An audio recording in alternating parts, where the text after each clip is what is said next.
इस science fiction कहानी की शुरुआत होती है मार्कस नाम के एक कैदी को दिखाते हुए जिसने कई सारे कत्ल किए होते हैं। इतना बुरा काम करने की वजह से अब मार्कस को सजा सुना दी गई थी फांसी की, यानी कि कल उसे फांसी चढ़ाकर मार दिया जाएगा। हालांकि अभी तक मार्कस को ये बात पता ही नहीं होती। अब जेल के अंदर उससे मिलने के लिए सेरिना नाम की एक डॉक्टर आती है जो एक प्राइवेट ऑर्गेनाइजेशन के लिए काम किया करती थी। सेरिना आकर मार्कस को सारी चीजें बता रही थी कि कैसे कल उसे फांसी चढ़ा दी जाएगी, यानी कि अब मार्कस के पास कोई भी चारा नहीं है यहाँ से बाहर निकलने का। लेकिन सेरिना ने मार्कस को अपनी कंपनी का एक ऑफर दिया, अगर मार्कस अपनी बॉडी को हमारी कंपनी को सौंप दे तो हमारी प्राइवेट ऑर्गेनाइजेशन तुम्हारे बॉडी पर बहुत सारे जेनेटिक रिसर्च करेगी। इससे हमारे टेक्नोलॉजी को बढ़ाने में काफी ज्यादा मदद मिल सकती है।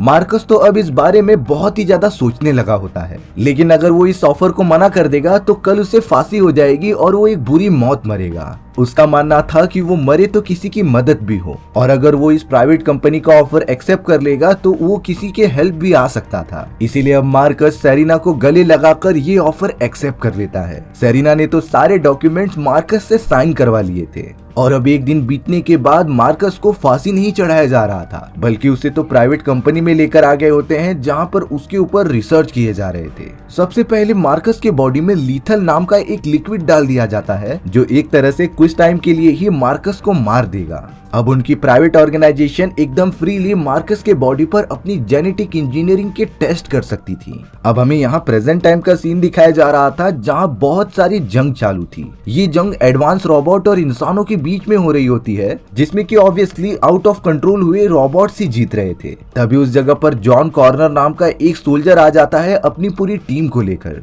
जॉन ऑफ स्काइनेट नाम की एक बहुत ही बड़ी प्राइवेट ऑर्गेनाइजेशन के बेस में चला गया था, क्योंकि यहाँ पर बहुत सारे कैदियों को कैद करके उनके ऊपर जेनेटिक रिसर्च किए जाते थे, यानी कि एक तरीके से वो इंसानों को ह्यूमनॉइड रोबोट्स में कन्वर्ट कर देते, जिससे कि उनकी ताकत काफी ज्यादा बढ़ जाती। इसीलिए अब जॉन अपने सभी साथियों के साथ उस बेस में जाकर उन्हें छुड़ाने की कोशिश करने लगता है। रास्ते में उन पर कई सारे एडवांस रोबोट्स ने हमला भी किया था, लेकिन जॉन की पूरी टीम इतनी ज्यादा केपेबल होती है कि वो उन सारे रोबोट्स को खत्म कर दे रही थी। अब जॉन ने वहां पर बचे हुए कुछ लोगों को आजाद किया और वहां का सारा डेटा डिलीट कर दिया, क्योंकि अगर ये सारी टेक्नोलॉजीज के फॉर्मूले अगर बचे रहेंगे तो आगे चलकर कोई ना कोई इसे लेकर वापस नई चीजें बनाएगा, जिससे कि इंसानियत पर खतरा काफी बढ़ सकता था। दरअसल ये वही ऑर्गेनाइजेशन होती है जिसने कि कई सालों पहले मार्कस के ऊपर भी एक्सपेरिमेंट किए थे, लेकिन अब उनके ही एक्सपेरिमेंट इंसानों के लिए खतरा बन चुके हैं। अब यहाँ जॉन सारी चीजें ठीक करने के बाद अपनी टीम के साथ बाहर निकलने ही वाला होता है, तभी T10 नाम का एक ह्यूमनॉइड रोबोट ने जॉन के ऊपर हमला कर दिया था।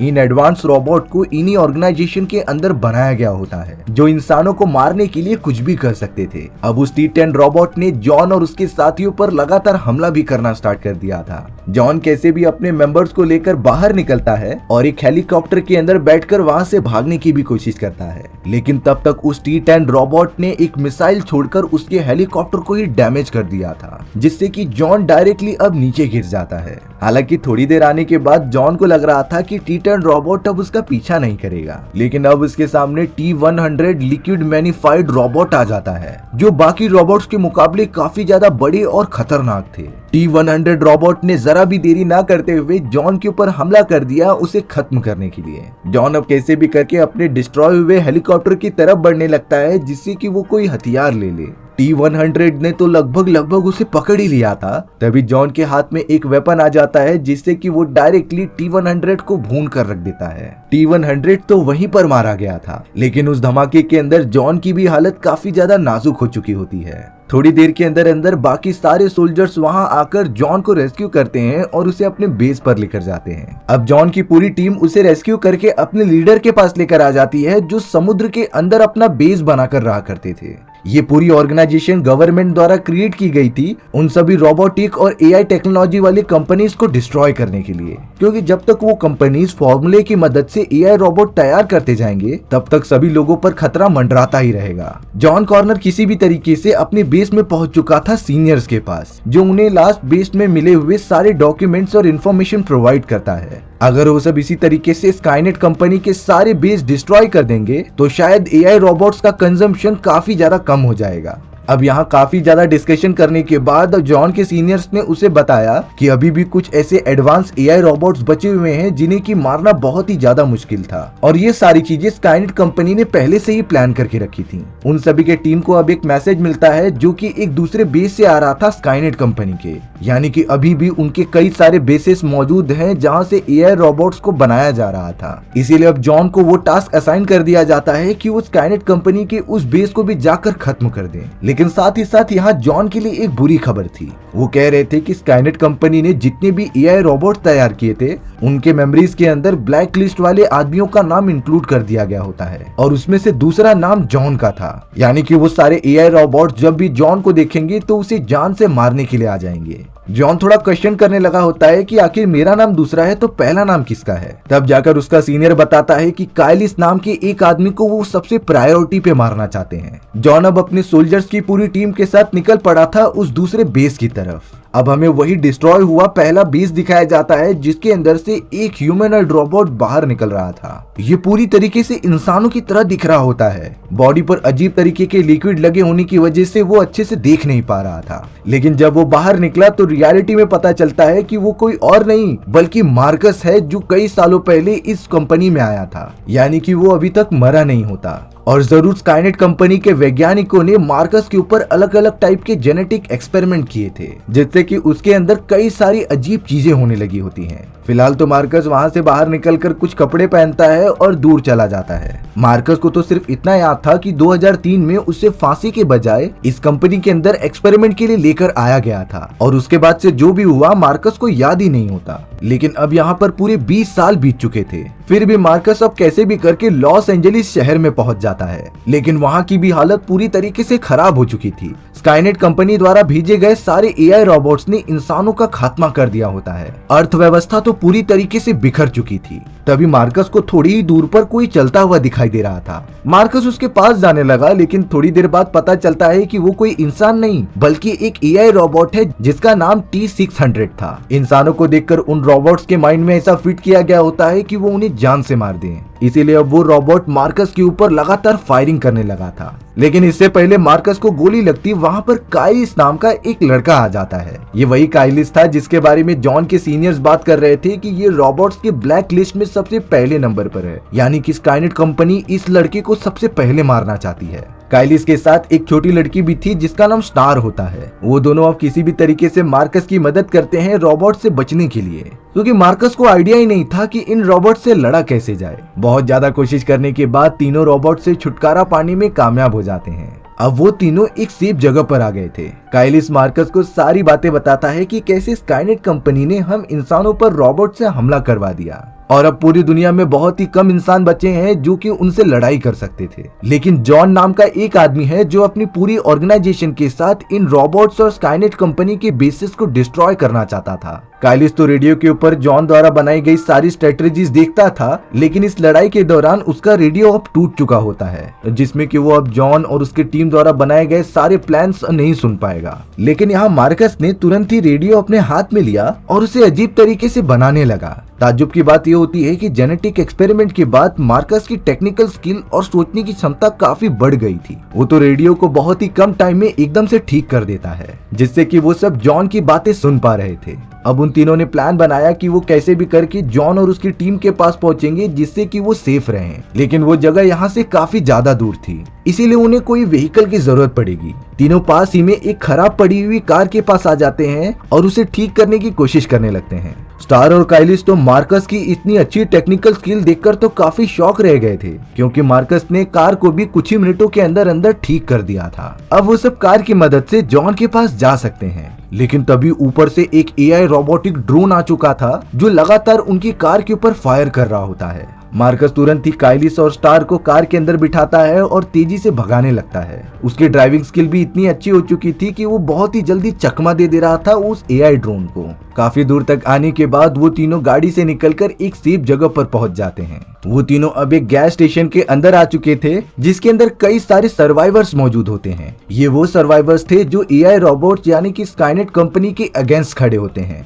लेकिन यहाँ सबसे ज्यादा बुरी बात ये थी कि उस एआई ड्रोन ने काइलिस को पूरी तरीके से स्कैन कर लिया था, जिसकी वजह से वो उन सभी की लोकेशन भी अच्छे से जानते थे। इसीलिए अब देखते ही देखते उस जगह पर हार्वेस्टर नाम का एक बड़ा सा टर्मिनेटर आ जाता है। ये सारे रोबोट्स कनेक्टेड थे जो एक दूसरे को डेटा प्रोवाइड करते हैं। जैसे कि उस एआई ड्रोन ने हार्वेस्टर टर्मिनेटर को सब कुछ बता दिया कि ये सारे सर्वाइवर पेट्रोल स्टेशन पर मौजूद हैं। इसीलिए अब वो एकदम जायंट वाला हार्वेस्टर टर्मिनेटर वहां आकर तबाही मचाने लगा था। सभी सर्वाइवर सबसे पहले अपनी जान बचाकर यहाँ से वहां भाग रहे थे, लेकिन हार्वेस्टर टर्मिनेटर के सामने तो कोई भी नहीं टिक पाता।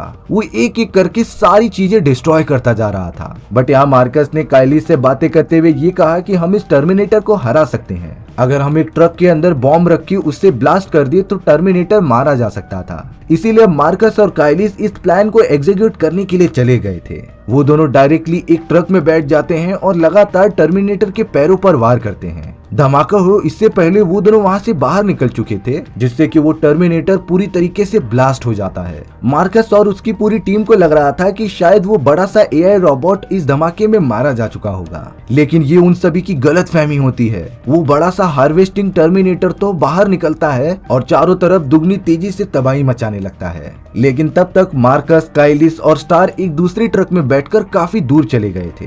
लेकिन तभी उस हार्वेस्टिंग टर्मिनेटर ने अपने पैरों के अंदर से दो मोटर बाइक वाले टर्मिनेटर्स को बाहर निकाल दिया था, जो लगातार उनकी ट्रक का पीछा करने लग जाते हैं। मार्कस और काइलिस दुगनी तेजी से अपने ट्रक को भगाते जा रहे थे, क्योंकि उन टर्मिनेटर्स की स्पीड काफी ज्यादा तेज थी। देखते ही देखते वो ट्रक के काफी ज्यादा पास पहुंच जाते हैं। मार्कस पूरा ट्राई कर रहा था पीछा छुड़वाने के लिए। हालांकि ये सारी चीजें करने के बाद वो एक मोटर बाइक वाले टर्मिनेटर को मार गिराते हैं, लेकिन दूसरा वाला टर्मिनेटर तो लगातार उनके ट्रक के पास आ गया था और अब तो वो बड़ा सा हार्वेस्टिंग टर्मिनेटर भी पास में आ जाता है उनकी ट्रक को डिस्ट्रॉय करने के लिए। अब तो वो टर्मिनेटर्स लगातार हमला करते हुए काइलिस और स्टार को अपने साथ बंदी बनाकर लेके चले जाते हैं। मार्कस इस हमले से बाल बाल बच गया था, बट अब यहाँ हमें पता चला कि जॉन अपने बेस के अंदर से सीसीटीवी फुटेजेस की मदद से सारी चीजें देख रहा था। उसे समझ में आ जाता है कि कुछ लोग मुसीबत में हैं, इसीलिए उसने अपने कई सारे फाइटिंग जेट्स को उस जगह पर भेज दिया था। हालांकि कुछ सोल्जर्स के फाइटिंग जेट वहां पहुंचकर दुश्मनों पर वार कर रहे थे, लेकिन टर्मिनेटर्स की टेक्नोलॉजी उनसे कई ज्यादा एडवांस होती है। वो भी एक अजीब तरीके के फाइटिंग जेट में कन्वर्ट होकर सोल्जर्स पर हमला कर रहे थे।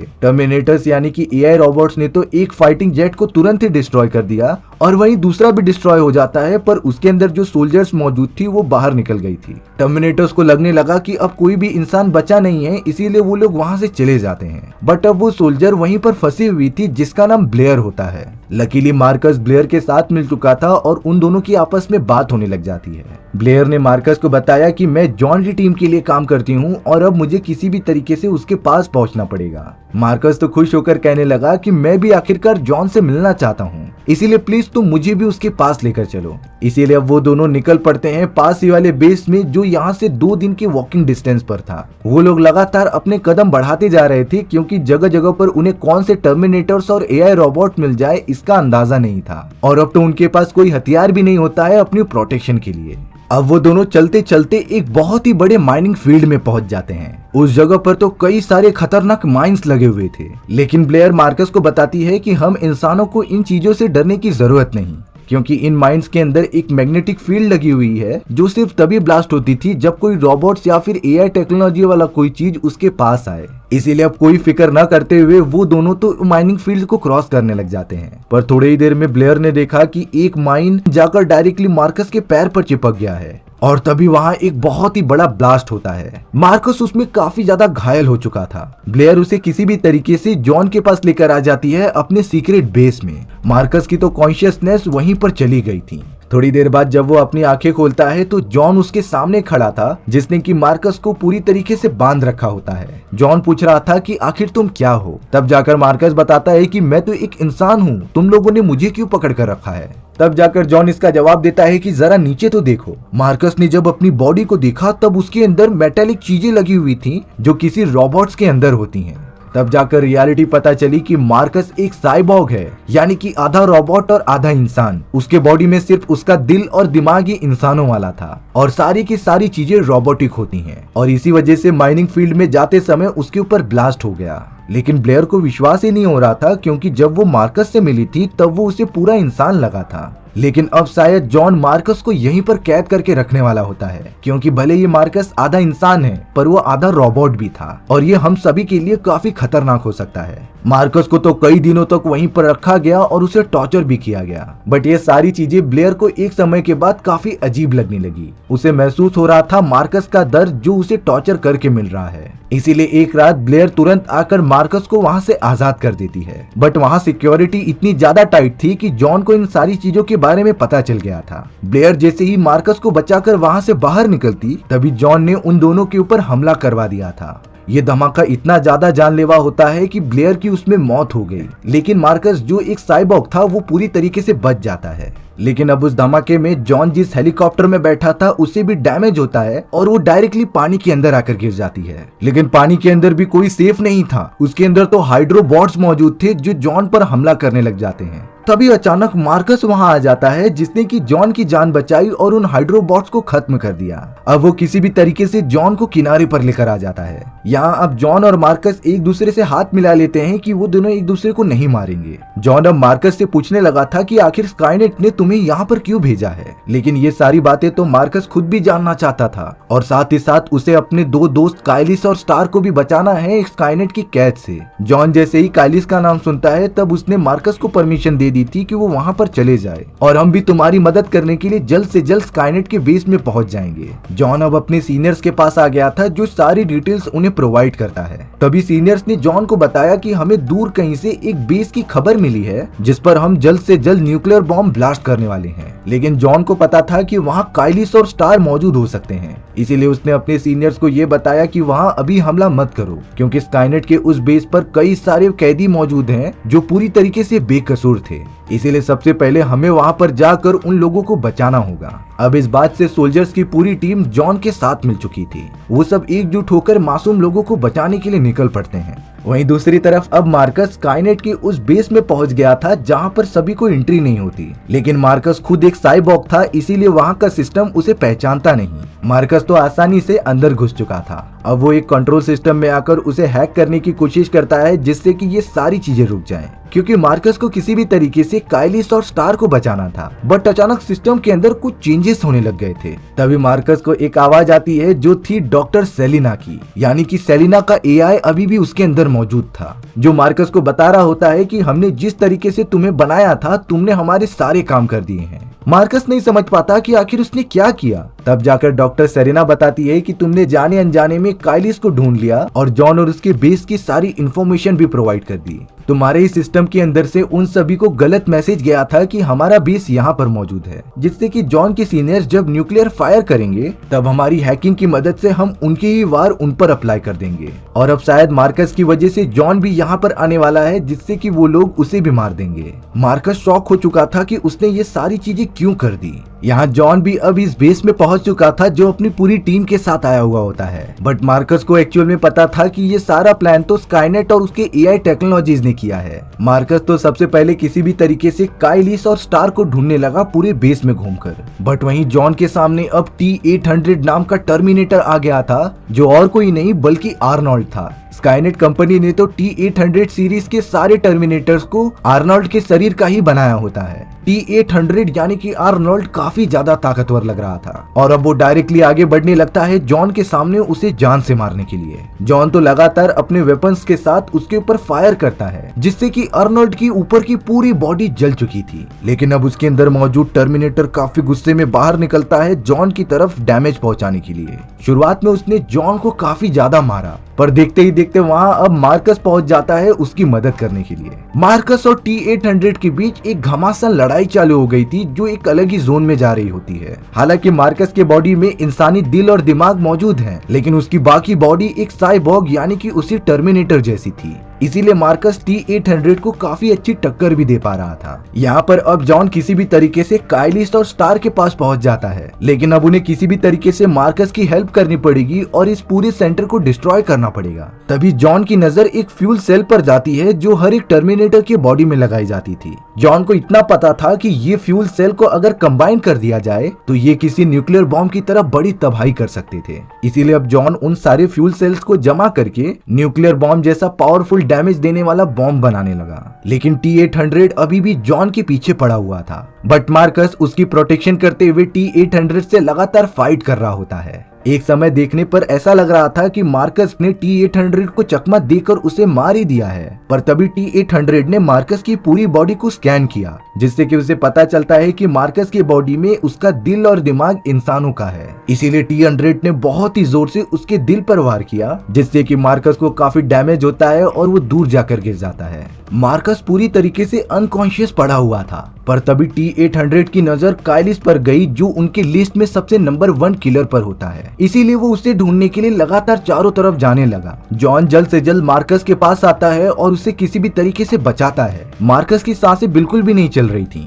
इसीलिए जॉन ने 2 इलेक्ट्रिक वायर्स लिए और मार्कस को इलेक्ट्रिक शॉक देने लगा। लकीली थोड़ी देर के अंदर ही अंदर मार्कस को होश आ जाता है, लेकिन अगले ही मोमेंट में पीछे से T-800 टर्मिनेटर आ गया और वो एक सलिया जॉन के बॉडी में घुसा देता है। जॉन को तो सच में इससे पहले इतना डैमेज कभी हुआ ही नहीं था, लेकिन T-800 जॉन को जान से मारता इससे पहले मार्कस होश में आकर T-800 का सर उखाड़ कर फेंक देता है, जिससे कि अब टर्मिनेटर के बॉडी में से उसकी मेन चिप निकलने की वजह से वो पूरी तरीके से बंद हो गया था। मार्कस अब जॉन को बचाते हुए काइलिस और स्टार को लेकर बाहर निकलता है, जिसके बाद जॉन ने अपने बनाए गए न्यूक्लियर बॉम्ब की मदद से उसे एक्टिवेट किया और स्काईनेट के उस पूरे बेस सेंटर को ही डिस्ट्रॉय कर दिया। वो चारों जल्द से जल्द अपनी टीम के साथ हेलीकॉप्टर पे बैठकर अपने बेस पर चले जाते हैं, यानी कि उन लोगों ने स्काईनेट के मेन बेस को डिस्ट्रॉय करके एक बहुत ही बड़ा काम कर दिया था। अब अपने मिलिट्री बेस पर आने के बाद पता चला कि जॉन की हालत बहुत ही ज्यादा खराब है, क्योंकि जो सलिया T-800 ने उसकी बॉडी में घुसाया था वो जॉन के हार्ट को थोड़ा सा डैमेज करके गया होता है, जिससे कि अब जॉन के पास काफी कम टाइम बचा हुआ था। पर तभी मार्कस सामने आते हुए कहता है कि मेरे बॉडी में भी मेरा हार्ट लगा हुआ है, तो इसीलिए तुम मेरा हार्ट निकालकर जॉन के बॉडी में लगा लो,